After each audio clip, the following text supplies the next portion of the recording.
Ora então, boa noite a todos. Sejam bem-vindos à Casa de Jesus. Para dar continuidade a mais uma aula de estudo do Evangelho, conforme temos feito já há uns anos, e não sei se se aperceberam, mas nós começamos com as bem-aventuranças. E esta é a terceira. Bem-aventurados os que têm puro o coração. Este capítulo é muito interessante. Ele fala da simplicidade e pureza do coração, fala do pecado por pensamento, da verdadeira pureza, das mãos não lavadas, fala de escândalos, se a vossa mão não é motivo de escândalo, cortai-a, e como sempre traz as instruções dos nossos amigos espirituais, falando de deixai que venham as minhas criancinhas e bem-aventurados os que têm fechados os olhos. Quando nós vemos bem-aventurados e tudo aquilo que toda aquela informação que nos é passada para nós, torna-se um pouco complicado. E como forma de introdução, pegando neste estudo do Haroldo Dutra Dias, vamos rever todas as bem-aventuranças para que possamos dar início ao trabalho. Vendo as turbas, subiu ao monte. Após assentar-se, aproximaram-se dele os seus discípulos e, abrindo a sua boca, os ensinava, dizendo: Bem-aventurados os pobres em espírito, porque deles é o reino dos céus. Bem-aventurados os aflitos, porque eles serão consolados. Bem-aventurados os mansos, porque eles herdarão a terra. Bem-aventurados os que têm fome e sede de justiça, porque eles serão saciados. Bem-aventurados os misericordiosos, porque eles receberão misericórdia. Bem-aventurados os limpos de coração, porque eles verão a Deus. Bem-aventurados os pacificadores, porque eles serão chamados filhos de Deus. Bem-aventurados os perseguidores por causa da justiça, porque deles é o reino dos céus. Bem-aventurados sois vós, quando vos injuriarem e perseguirem, e mentindo disseram todo o mal contra vós por causa de mim. Alegrai-vos e regozijai-vos, porque é grande a vossa recompensa nos céus, pois assim perseguiram os profetas anteriores a vós.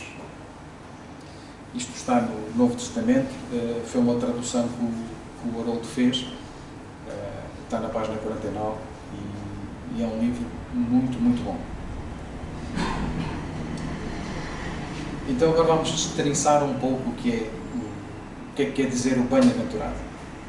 A palavra grega traduzida por bem-aventurado significa bem-estar e prosperidade espiritual, pureza de coração. É uma palavra que se refere à alegria profunda da alma. Aqueles que experimentam a primeira parte de uma bem-aventurança, os pobres, os que choram, os mansos, os com fome de justiça, os misericordiosos, os puros, os pacíficos e os perseguidos, também experimentarão a segunda parte da bem-aventurança, que é o reino dos céus, o conforto, herdarão a terra, saciados, misericórdia, verão a Deus, serão chamados filhos de Deus e herdarão o reino dos céus. Podemos assim dizer que se sofremos, tem uma causa. E sabemos que essa causa nos vai levar a uma coisa que é boa. Basicamente, isto é aquilo, de uma forma muito simplista, que Jesus nos diz: tenham calma, porque se sofres hoje, logo mais serás consolado. Então as bem-aventuranças descrevem o discípulo ideal e a sua recompensa tanto no presente quanto no futuro. Então será, o discípulo ideal, é aquilo que Jesus espera de nós. É aquilo que nós necessitamos de trabalhar para a nossa melhoria interior, para a nossa mudança moral. A pessoa que Jesus descreve nesta passagem tem uma qualidade diferente em seu caráter e estilo de vida daqueles que ainda estão fora do reino. No decorrer do estudo do Evangelho, em vários pontos é-nos dado a entender a necessidade que nós temos da nossa mudança interior, na nossa melhoria moral. E a nossa moral é algo que não cresce a par, ou não se desenvolve a par da nossa inteligência. É muito mais fácil nós aprendermos a ler, a estudar, a fazer contas e irmos progredindo na nossa vida do que propriamente a moral. E assim o é, porque nós vimos aqui 1, 2, 10, 20, 100 vezes e muito mais, até nós conseguirmos chegar a um patamar de moralidade que nos permita ser um ser perfeito.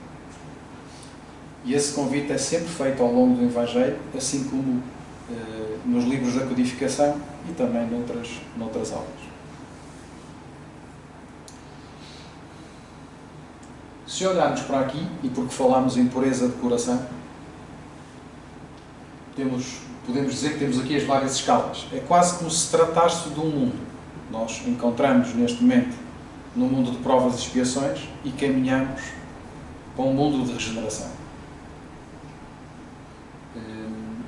Quando nós nos encontramos no estado de uma impureza consciente intencional, quer dizer que nós praticamos o mal, pensamos no mal, queremos mal ao nosso companheiro,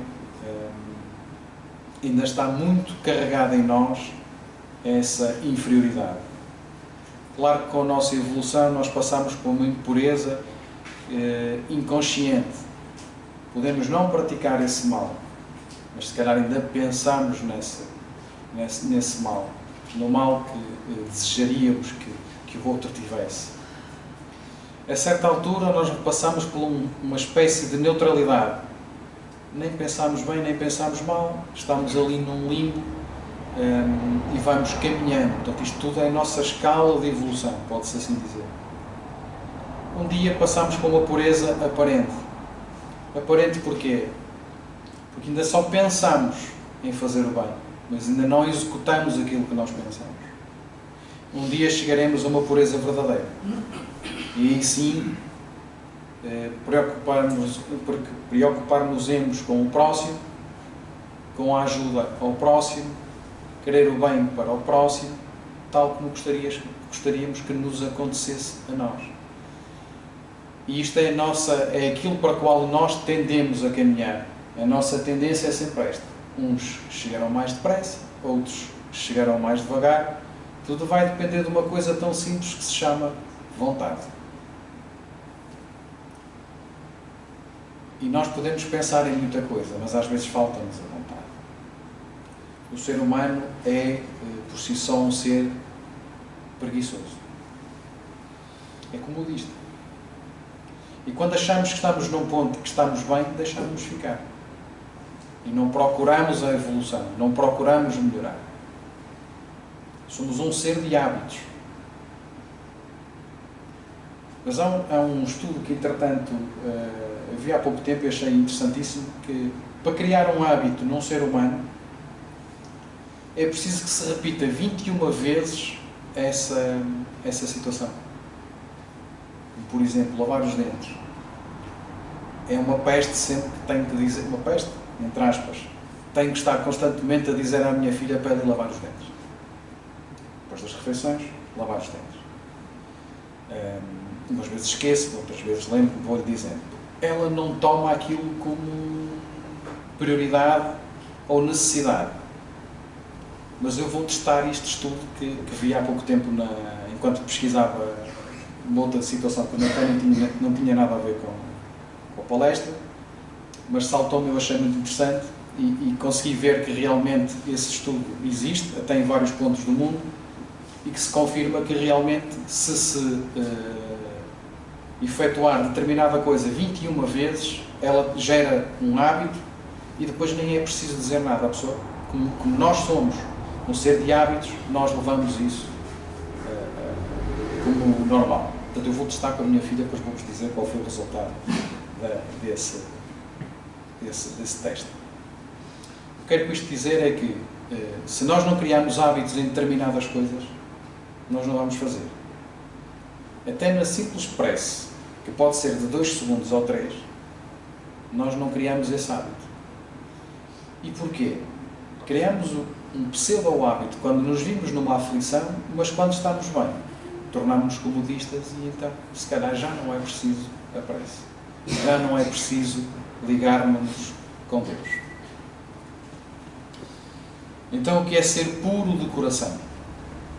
É retirar, é limpar de nós todo e qualquer tipo de ressentimento que tenhamos guardado do nosso passado, é deixar cair todos os sentimentos de raiva, de revolta, de mágoa, de tristeza, etc, etc. É olhar para o futuro lembrando que as leis divinas são sábias e justas. Apesar de nos ser muito difícil em determinadas situações aceitar isto. Nós não conseguimos ter um campo ou uma visão tão alongada para percebermos e entendermos, sem sombra de dúvidas, que as leis divinas são efetivamente sábias e justas. Nós temos tendência a reagir ao invés de agir. E perante uma adversidade que nós tenhamos na vida, nós reagimos. Porque não temos a calma suficiente para discernir sobre a situação e tomar uma ação sobre isso. Não, nós reagimos. Ou seja, é simplificar o coração. É desarmar-se de qualquer ressentimento que possa prejudicar a assimilação daquilo que Deus nos envia em forma de sentimento puro e máximo, que é o amor. O que é que Jesus nos veio trazer quando caminhou no planeta Terra? Nunca apontou o dedo a ninguém, foi duro em determinadas palavras, mas o que ele veio pregar foi o amor, puro e simples. Ensinar o que era o verdadeiro amor. Ensinar o que era perdoar. Nós não sabemos o que é o verdadeiro amor. Podemos ter laivos de algo que nós chamamos amor, mas não sabemos o que é o verdadeiro amor. Mas é para isso que nós nos encontramos aqui. Nas mais múltiplas encarnações que já tivemos e que teremos. Isto é uma escola, o planeta é uma escola e nós vimos cá para aprender. Vamos errar muitas vezes, vamos falir muitas vezes. Nós, enquanto aprendizes espíritas, temos uma ferramenta que nos permite saber que temos outras oportunidades. Não devemos deitar-nos à sombra e esperar. Bem, como eu tenho mais oportunidades, para a próxima faço isto. A minha avózinha dizia muitas vezes, mais vale fazer hoje que deixar para amanhã. E é verdade. Aproveitemos todos os minutos que temos aqui enquanto nos é dada a oportunidade de nós abrirmos os olhinhos de manhã e de respirar, e aproveitemos essa oportunidade para fazer algo de melhor na nossa vida. É esse o objetivo e é isso que a doutrina nos traz. Naquela pequena parábola também nos dizia que porquanto verão a Deus. Então, da mesma forma que nós nos aproximamos de um objeto que esteja assim muito distante, não é? Eu posso olhar lá para o fundo e parece-me um bico de uma caneta, mas depois vou caminhando, afinal era um farol que tinha a luz apagada. E é isto que é pretendido. Nós temos que nos aproximar cada vez mais para podermos ver a Deus. Como é que nós fazemos esse caminho? Lei do progresso. Está na terceira parte do Livro dos Espíritos e é no capítulo 8º. Vejam que é bastante importante. Dar-nos até bastantes dicas para podermos caminhar um pouco mais depressa. Todos temos como condição a lei do progresso. A rapidez com que vamos fazer depende da nossa vontade. Na questão 909 do Livro dos Espíritos é perguntado: poderia sempre o homem, pelos seus esforços, vencer as suas más inclinações? E eles nos dizem sim, e frequentemente fazendo esforços muito insignificantes. Então, afinal, não é assim tão difícil para nós vencermos as nossas más inclinações. Porque se são esforços insignificantes, quer dizer que são pequenas coisas. Diz-nos uma coisa muito importante, que é o que lhe falta é a vontade. Voltamos aqui à questão de sermos comodistas. Falta-nos a vontade. É difícil mudarmos. É difícil mudar os nossos defeitos. Porque custa. Mas uma vez ultrapassado isso, nós até achamos que afinal não era assim tão difícil. Deixar de fumar, deixar de beber, deixar de consumir drogas, entre outras coisas. Falta-nos a vontade. Falta-nos aquela vontade. Não temos força, não temos energia. E se calhar isso não existe porquê? Porque não temos ligação com Deus. Não temos ninguém que está acima de nós e que nos diz: tudo bem, eu perdoo-te. Não voltes a fazer asneiras. E como nos falta essa vontade, é quase como eu quero atingir um objetivo, mas se não fizer nada para que aconteça, isso não vai acontecer. Eu preciso com um determinado, agora está-me lembrando assim de uma anedota, preciso com um determinado terreno cresça lá alguma coisa, que produza alguma coisa. Se eu não pular dar nada, aquilo não vai dar nada. Não vai lá nascer só porque sim. Então é esse o convite, é a nossa melhoria, é nós sairmos do pedestal onde nos encontramos, pegar nas mãozinhas, pegar no arado e começar a labrar a terra. Porque antes de plantar é preciso preparar a terra, não é só enfiar para lá sementes.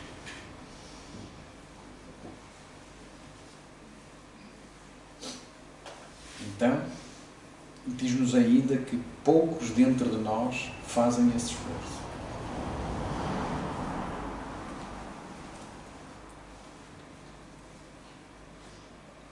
Então vamos pegar assim uma pequena forma de melhorar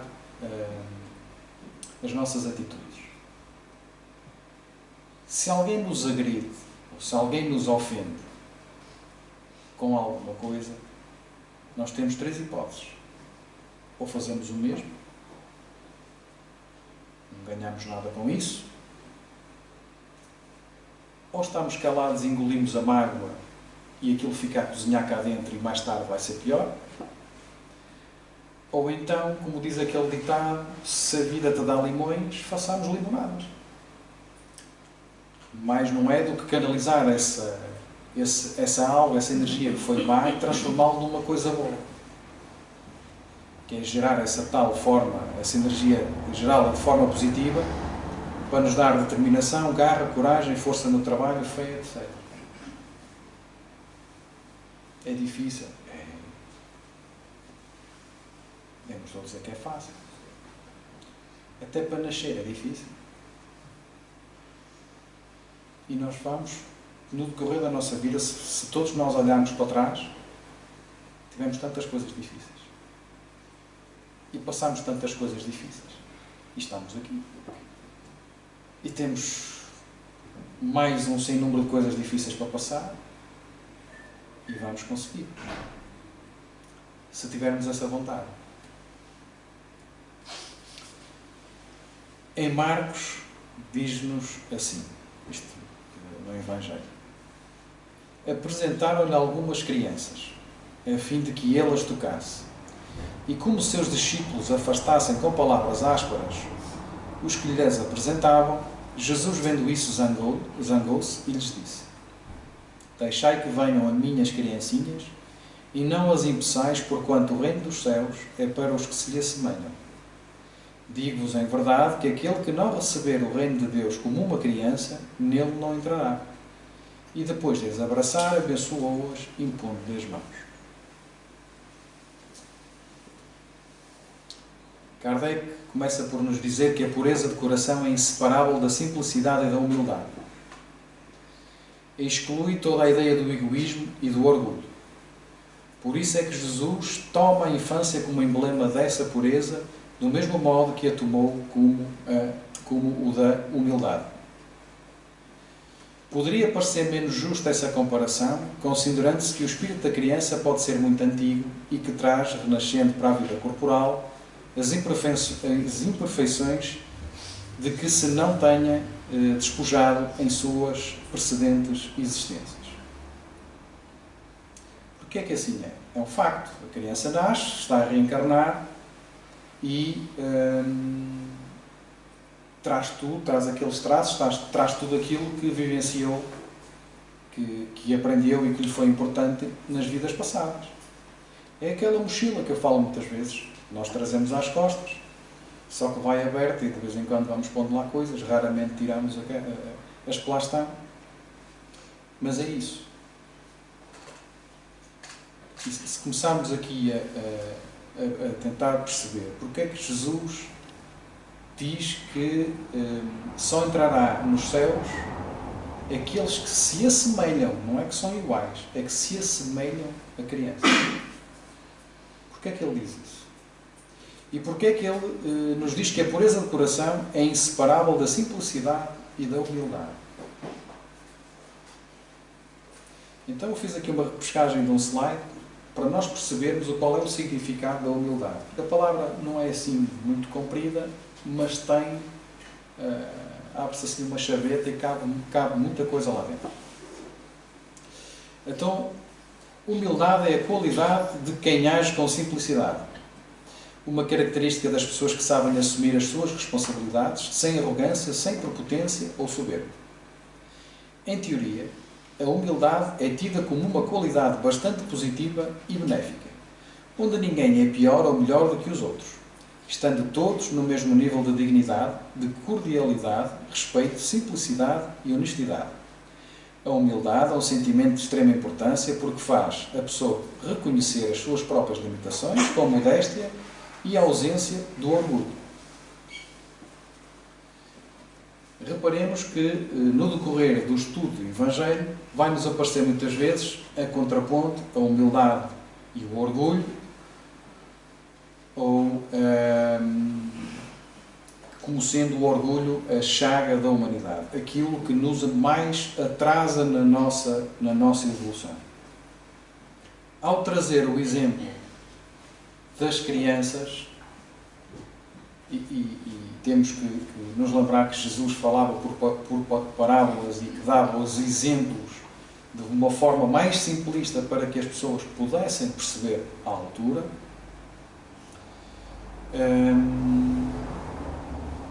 O símbolo da criança, sendo um jovem acabado de nascer, o que é que nós olhamos para ali?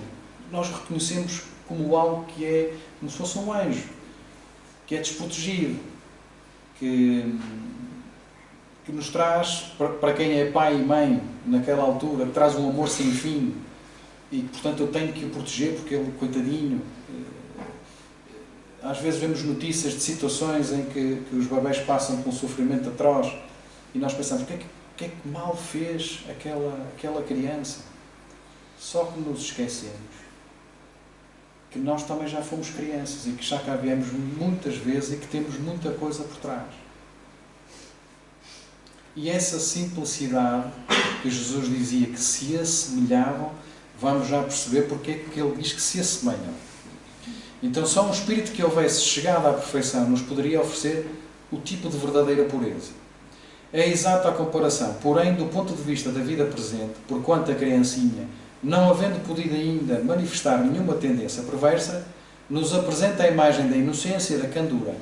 Daí o não dizer Jesus, de modo absoluto, que o reino dos céus é para elas, mas para as que se assemelham.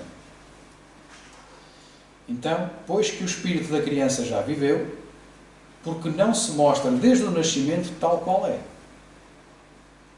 Tudo é sábio nas obras de Deus. A criança necessita de cuidados especiais que somente a ternura materna lhe pode dispensar.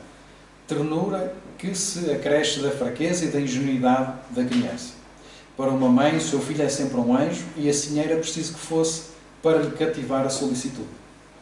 Ela não houvera podido ter-lhe o mesmo devotamento se, em vez da graça ingênua, deparasse nele, sob os traços infantis, um caráter viril e as ideias de um adulto, e ainda menos se lhe viesse a conhecer o passado. eu não gostava de saber o meu passado. Porque sei quem sou, conheço os meus defeitos, e se eu sei quem sou e conheço os meus defeitos, não é de ter sido grande pessoa noutras vidas. E estou muito diferente. Porque perante uma situação em que eu fosse, suponhamos que diziam mal de mim, eu resolvia isso de uma forma à moda antiga. Ia ter com a pessoa e dava-lhe 2 sopados. É certo? Claramente que não. Resolvi alguma coisa? Não, não resolvi absolutamente nada. Piora, porque essa pessoa ainda vai ficar com mais ódio de mim. Certo? Portanto, eu dou graças a Deus ter conhecido a doutrina. Porque isso fez com que eu mudasse muitas das minhas atitudes e passar a agir em vez de reagir. Não que às vezes não tenha vontade, que às vezes dá vontade, mas não se faz. Portanto, nós ainda estamos numa escala de evolução muito cá em baixo. Se só dá vontade já é bom. Desde que não se faça, já estamos um pouco mais à frente. Agora imaginem uma mãe que reconhecesse quem era o filho. Peguem como, por exemplo, isto.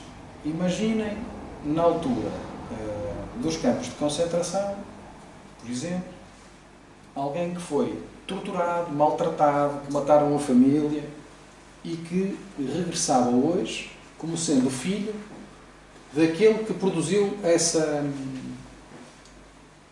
Pronto, que fez todo esse mal. Qual seria a reação de um e do outro? Nem fazia sentido. Se a ideia é nós resolvermos o que temos pendente com o nosso irmão, com aquele que nós nos encontramos a caminho, então ainda bem que nós não sabemos nem nos lembramos de nada daquilo que fomos, de que ele foi ou é, não interessa, interessa aquilo que nós estamos a produzir agora. E interessa sobretudo aquilo que nós vamos passar para os nossos descendentes. E hoje em dia entristece muito porque esta camada mais jovem não é levado de uma forma, não vou dizer correta, mas não é dado a conhecer Jesus, é empurrado a educação para as escolas, é mais fácil enfiar um telemóvel na mão para estarem calados e não chatearem.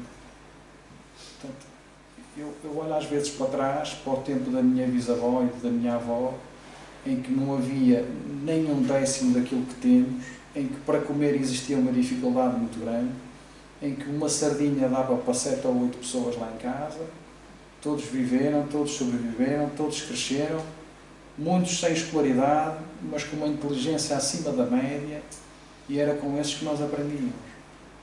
E estamos aqui todos. Hoje em dia temos tanta tecnologia, temos tanta coisa fácil nas nossas mãos, e depois pegamos aquilo e não utilizamos para nada, não damos atenção aos nossos filhos. Eu estou a fazer esta abordagem porque vamos já falar sobre isso. Não damos atenção, e é um dever de enquanto pais, até porque depois nós vamos prestar contas quando um dia partirmos daquilo que nós fizemos e não fizemos. E o nosso dever é dar o máximo possível àquele que é o nosso descendente, dar-lhe todas as ferramentas para que ele um dia possa fazer o mesmo. Porque se nós não dermos nada, o que é que ele vai ter para dar? Nada. Não aprendeu, não soube, não sabe o que é. A humanidade está assim por nossa culpa.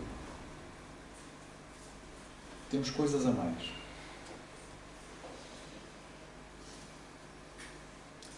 Então, aliás, faz-se necessário que a atividade do princípio inteligente seja proporcionada à fraqueza do corpo, que não poderia resistir a uma atividade muito grande do espírito, como se verifica nos indivíduos grandemente precoces. É essa a razão porque, ao aproximar-se-lhe a encarnação, o espírito entra em perturbação e perde pouco a pouco a consciência de si mesmo, ficando por certo tempo numa espécie de sono, durante o qual todas as suas faculdades permanecem em estado latente. É necessário esse estado de transição para que o espírito tenha um novo ponto de partida e para que esqueça, em sua nova existência, tudo aquilo que possa entravar. Sobre ele, no entanto, reage o passado. Então temos aqui uma roda viva da reencarnação. Então, nós morremos, passamos para o outro lado da vida, vamos passar por um processo de recuperação, de aprendizagem, de preparação. A certa altura é-nos dado a conhecer quem vai ser os nossos pais, pode ser a pedido, pode ser imposto. É-nos dado a conhecer, a certa altura esses pais engravidam, então esse espírito vai passar para um estado de perturbação, vai perdendo pouco a pouco a consciência e entra numa espécie de sonho. Entretanto, vai reencarnar nesse novo corpo, tem então os novos pais, é um novo ponto de partida, portanto uma nova oportunidade, e depois temos na infância o período de trabalho. Que período é esse de trabalho?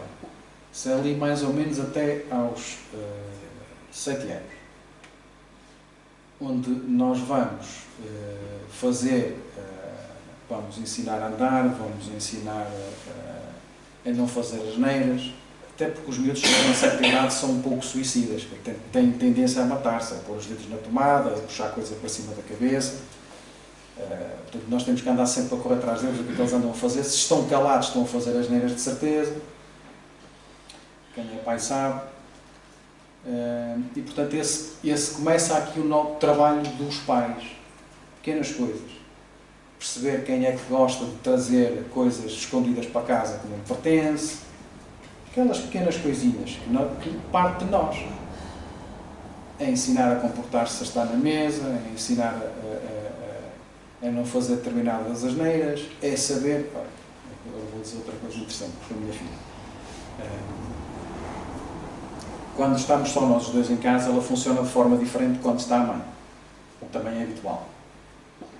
E então, nós se estivermos a jantar só os dois, chega ao final do jantar, então filho, e agora? Diz ela, agora, lavar os dentes, quando ela se lembra, eu também, xixi e cama. Isto no tempo de aulas, não é? Quando nós estamos em aulas, ela fica um bocadinho atatá.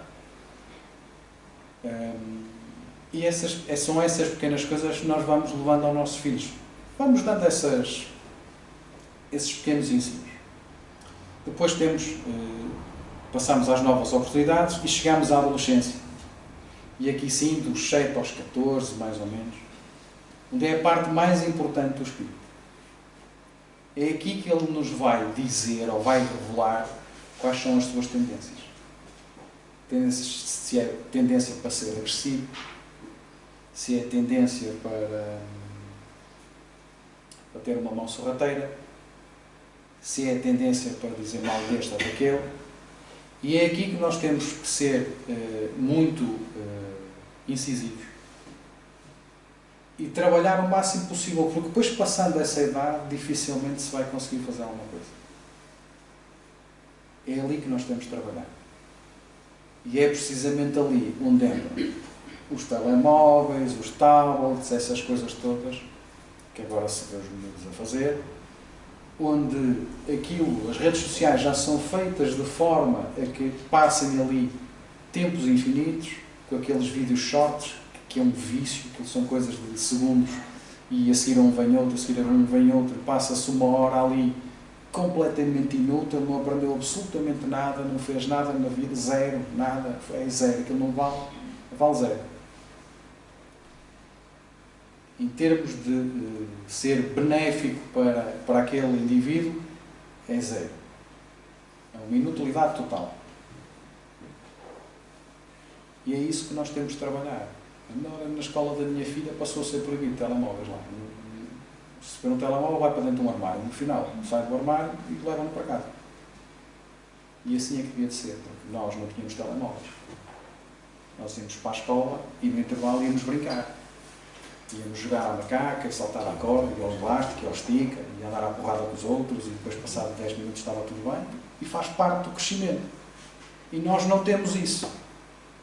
E depois vai chegar a um ponto em que esse indivíduo vai precisar de determinadas coisas que não teve e depois só vai fazer as neiras na vida.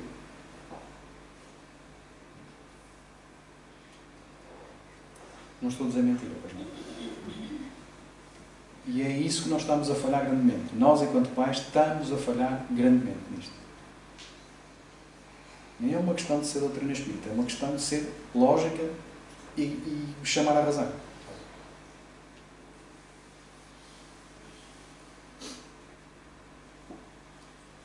Crescendo depois a seguir à adolescência, o que é que ele vai fazer? Vai fazer aquilo que aprendeu. Vai ser tocado pelas influências que teve durante a infância, boas ou más. E vai se tornar uma boa pessoa se estas, na parte da adolescência, se essas tendências foram trabalhadas. Vai corrigir maus hábitos se isso for trabalhado, porque senão a vida segue. Um dia ele vai desencarnar e voltamos ao início. E depois nessa altura ele vai dizer: devia ter feito isto e aquilo, outro. Não fiz nada disto, foi uma perda de tempo. E é isso mesmo, é uma perda de tempo. É assim que o espírito renasce melhor, mais forte, moral, intelectualmente, sustentado e secundado pela intuição que conserva da experiência adquirida. A partir do nascimento, suas ideias tomam gradualmente impulso à medida que os órgãos se desenvolvem, pelo que se pode dizer que no curso dos primeiros anos o espírito é verdadeiramente criança, por se acharem ainda adormecidas as ideias que lhe formam o fundo do caráter. Durante o tempo em que os seus instintos se conservam amarrados ou adormecidos, ele é mais maleável e, por isso mesmo, mais acessível às impressões capazes de modificarem a natureza e de fazê-lo progredir, o que torna mais fácil a tarefa que incumbe aos pais. Pergunta 208 do Livro dos Espíritos. Nenhuma influência exercem os espíritos dos pais sobre o filho depois do nascimento deste? Ao contrário, bem grande influência exercem. Conforme já dissemos, os espíritos têm que contribuir para o progresso uns dos outros. Pois bem, os espíritos dos pais têm por missão desenvolver o de seus filhos pela educação. Constitui-lhes isso uma tarefa. Tornar-se-ão culpados se vierem a falir no seu desempenho. O espírito, pois, enverga temporariamente a túnica da inocência e assim Jesus está com a verdade quando, sem embargo da interioridade da alma, toma a criança por símbolo da pureza e da simplicidade. A verdade é que uma criança, até aos 7 anos, onde a inocência se faz valer, ela não olha à cor da pele, nem à raça, nem à língua, nem se é menino ou menina. Ela quer é brincar. E às vezes dá-se coisas espetaculares. Quando vou falar através da minha filha, só para dar exemplo, não sei se isso já alguma vez aconteceu ou não. Se encontra uma criança que é francesa, inglesa ou de outro país qualquer, não se conseguem comunicar, mas eles arranjam ali um código qualquer universal e brincam. E não acham difícil aquilo. As dificuldades somos nós que as criamos. Porquê? Porque elas são simplistas. Quero brincar. Sim, senhor, queres brincar comigo? Ela não percebeu, mas por gestos vão lá. E brincam. E não interessa quem é. E depois chega a casa, olha, fiz um amigo assim. Está tudo bom. E nós chegamos a um sítio qualquer, olhamos para a cara dele e não gosto nada daquilo. Nem o conhece, mas já está a fazer juízo de valor daquele indivíduo. Também não estou a dizer nenhuma mentira, pois não? Depois tem outras coisas por trás e tal, mas as crianças são mais inocentes. Não têm ainda noção, por aquilo tudo que nós vimos até agora, não têm noção de determinadas coisas. Por isso é que Jesus dizia que se assemelham a eles. Aqueles que se assemelham a eles entrarão no reino dos céus. Ora então, continuando. Pecado por pensamentos. Adultério. A palavra aqui é aplicada com outra conotação e já vamos ver. Aprendeste que foi dito aos antigos: não cometereis adultério. Eu, porém, vos digo que aquele que houver olhado uma mulher com mau desejo para com ela, já em seu coração cometeu adultério com ela. Isto está em Mateus. Então a palavra adultério não deve absolutamente ser entendida aqui no sentido exclusivo da aceição que lhe é própria, porém num sentido mais geral. muitas vezes Jesus a empregou por extensão para designar o mal, o pecado, todo e qualquer pensamento mau, como por exemplo nesta passagem. Porquanto se alguém se envergonhar de mim e das minhas palavras, dentre esta raça adúltera e pecadora, o Filho do Homem também se envergonhará dele, quando vier acompanhado dos santos anjos na glória de seu Pai. A verdadeira pureza não está somente nos atos, está também no pensamento. Porquanto aquele que tem puro coração nem sequer pensa no mal. Foi o que Jesus quis dizer, ele condena o pecado, mesmo em pensamento, porque é sinal de impureza.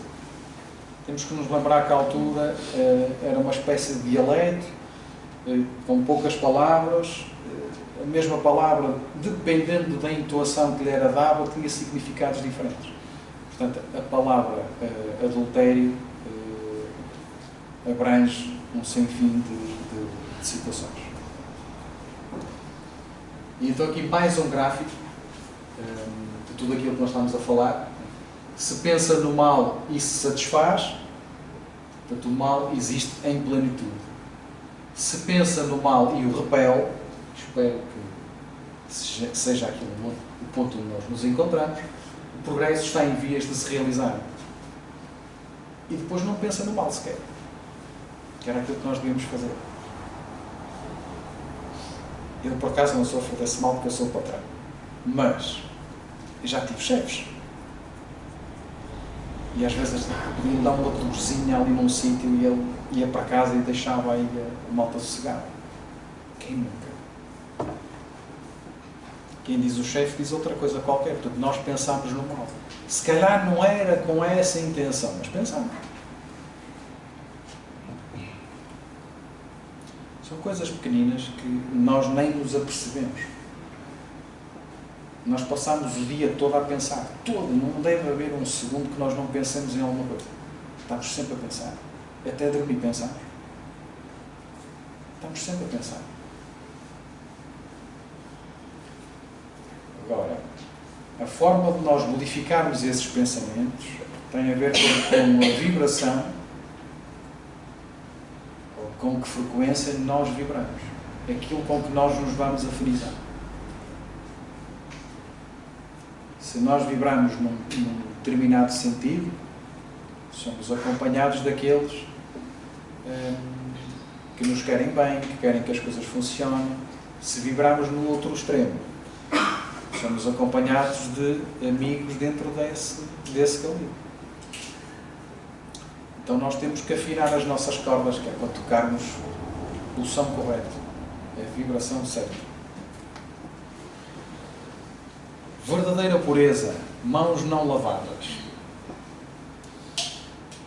Lucas traz-nos, enquanto ele falava, um fariseu lhe pedia que fosse jantar em sua companhia. Jesus foi e sentou-se à mesa.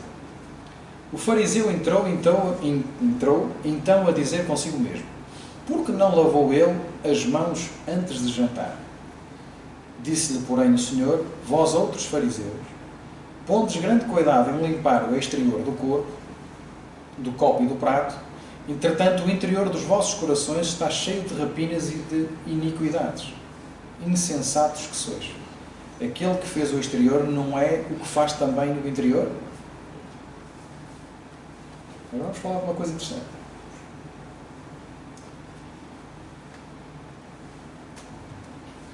Não basta ser. Aliás, não basta parecer, é preciso ser. E na verdade,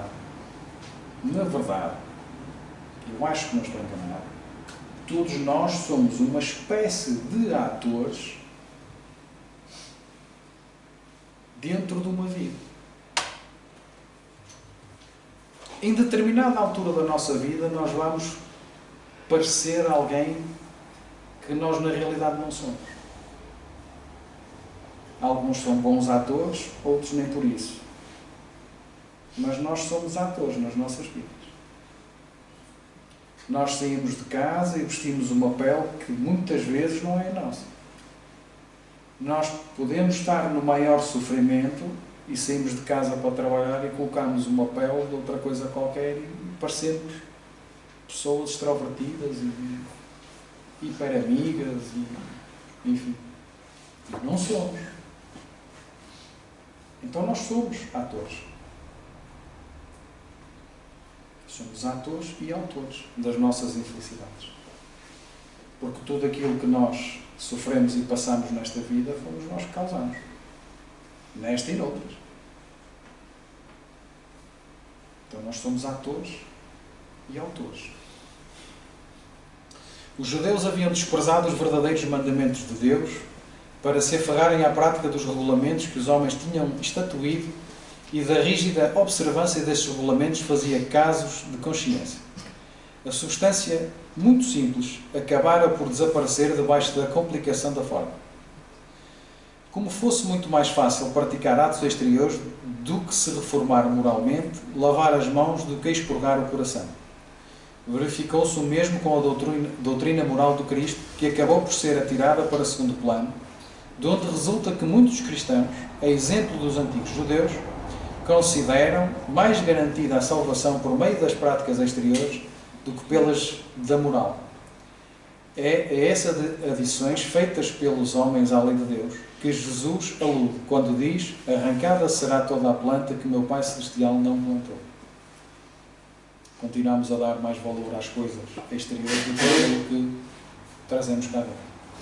Como eu disse no início, a moral não caminha a par da nossa inteligência. Demora muito tempo. Porquê? Porque nós temos dificuldade em deixar cair por terra os nossos vícios. Vamos chamar assim. É difícil. Há coisas a qual nós nos apegamos que é difícil deixar.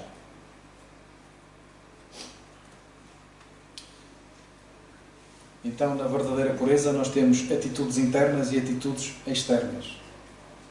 E mais uma vez digo, nós somos atores e autores da nossa vida, da nossa infelicidade também. Porque não basta apenas eu estar aqui a debitar palavras para vocês, porque antes de tudo eu primeiro penso naquilo que vou dizer, portanto já estou a falar para mim. E depois, quando faço o trabalho, já estou a falar para mim 2 vezes. E depois estou a falar para vocês, e como vou ouvir, vou falar a 3ª vez para mim. Portanto, eu ouço 3 vezes. Também falho muito. Não sou nenhum santo.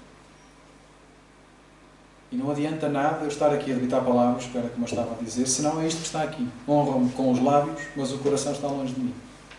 Eu tenho que sentir aquilo que estou a dizer. Sobretudo, eu tenho que tentar fazer tudo aquilo que eu estou a dizer. Porque se eu não fizer, pelo menos que pense em fazer. Porque é esse o trabalho. O trabalho é continuado nas nossas vidas. Quando se diz nas nossas vidas, porque sim, nós vimos cá muitas vezes. Se o espírito não morre, nós vimos cá muitas vezes. É esse nosso trabalho é esse. É caminharmos até Deus. Quem não gostaria de abraçar Jesus? Está ao nosso alcance? Claro que está. Estamos muito longe, mas está ao alcance. Mas se eu não fizer nada...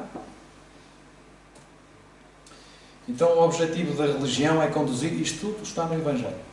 O objetivo da religião é conduzir a Deus o homem. Ora, este não chega a Deus senão quando se torna perfeito. Logo, toda a religião que não torna melhor o homem não alcança o seu objetivo. Verdade ou mentira? Toda aquela em que o homem julgue poder apoiar-se para fazer o mal, ou é falsa, ou é falseada em seu princípio. Tal o resultado que dão as em que a forma se sobreleva ao fundo.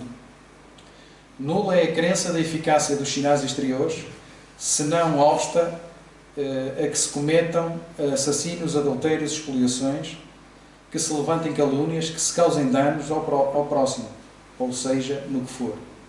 De semelhantes religiões fazem supersticiosos, hipócritas e fanáticos, não porém homens de bem. Não basta se tenham as aparências da pureza. Acima de tudo, é preciso ter a decoração. Para terminar, vamos acelerar aqui o processo, deixo esta imagem, que é uma imagem repescada, já cá tinha trazido, tão simples, meia dúzia de xerabiscos, mas com uma força tal. Eu considero isto uma imagem poderosa. Pela simplicidade. E temos ali uma criança a dizer que tudo o que tem é só o coração. Toda a gente sabe quem é este senhor. E era só isso que ele queria. E nós tornámos a nossa vida difícil. Com esquisitices e mesquinices. E porque ele tem mais do que eu, e porque isto e porque aquilo.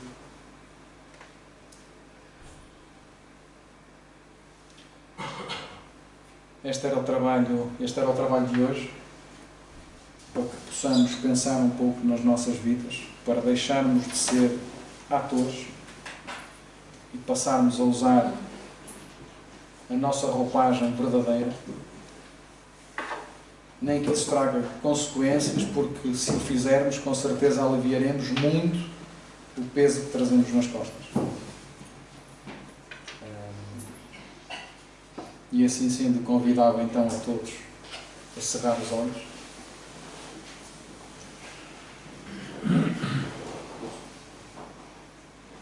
E vamos orar.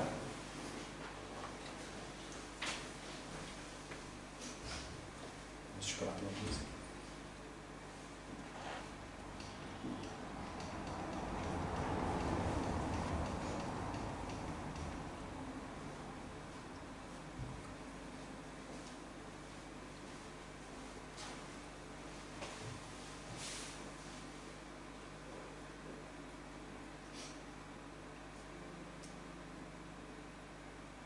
Jesus,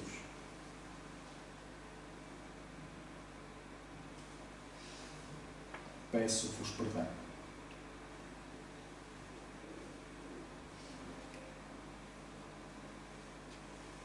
Por tudo aquilo que faço, por tudo aquilo que fiz, por tudo aquilo que penso.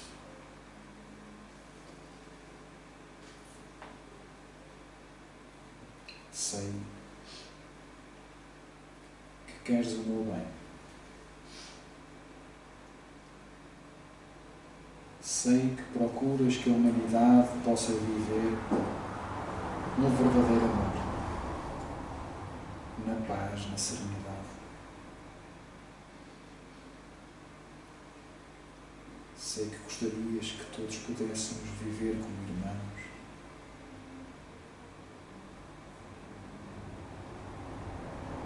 com carinho, onde a fraternidade existe, onde a ajuda acontece.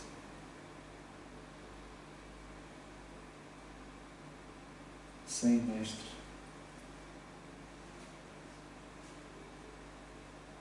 que oras por todos nós, todos os dias.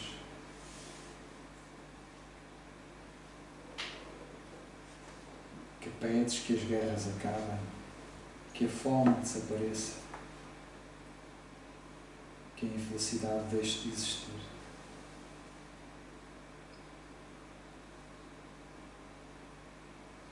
Sei, amado Mestre, que nos abraças com o teu manto de misericórdia.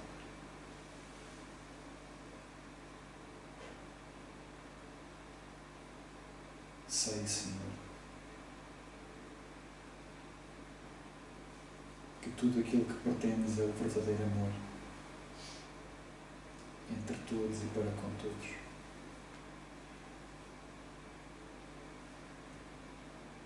Amado Mestre, ainda nos encontramos muito longe, mas temos esta doutrina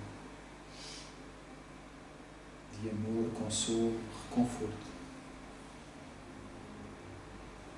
onde aprendemos os teus ensinos, as tuas ferramentas, para que um dia possamos ser homens de bem, para que um dia possamos ser puros do coração, para que nesse dia possamos encontrar-te naquele campo verdejante, junto a um lago, junto a um rio, onde tu sorris para nós,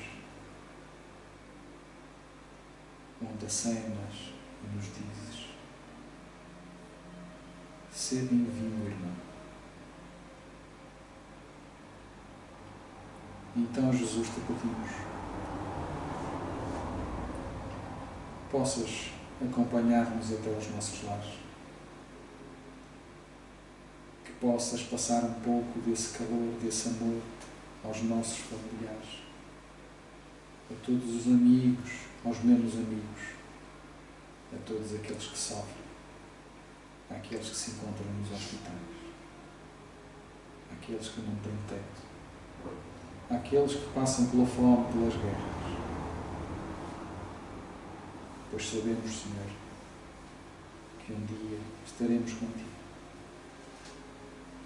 Obrigado, Jesus, por toda a paciência que tens connosco. E sei que não deixas nenhuma ovelha perdida no teu rebanho. Todos te encontrarão. Obrigado, Mestre amado. Seja connosco, hoje e sempre, que assim seja.